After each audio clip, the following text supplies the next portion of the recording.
Merdeka bukan ertinya boleh buat apa saja dengan tidak memikirkan halal dan haramnya. Merdeka bukan bermakna membina dan mencetuskan apa saja dengan tidak memikirkan pantang larangan Tuhannya. Merdeka bukan artinya boleh melakukan apa saja yang dikehendaki oleh nafsu.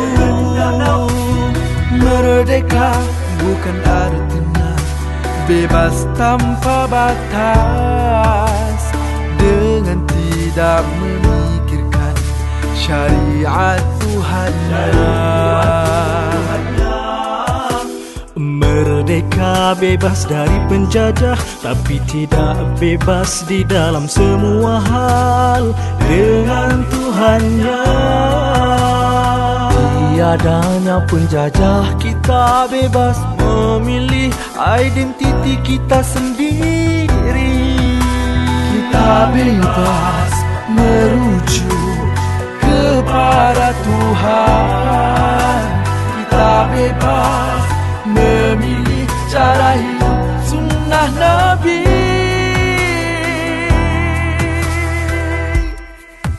Kalau bebas membuat apa saja,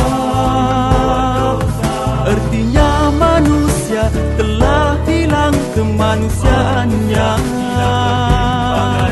Nafsu telah bermaharajalela, syaitan telah menjadi kawan. Apa yang akan terjadi kepada dunia ini kalau manusia berperangai begini? Merdeka bukan artinya boleh melakukan apa saja yang dikehendaki oleh nafsu. Merdeka bukan artinya bebas tanpa batas dengan tidak memikirkan syariat Tuhannya. Kalau bebas membuat apa saja, artinya manusia telah hilang kemanusiaannya. Nafsu telah bermaharajalela, Syaitan telah menjadi kawan. Apa yang akan terjadi kepada dunia ini kalau manusia berperangai begini? Merdeka bukan artinya boleh buat apa saja dengan tidak memikirkan halal dan haramnya.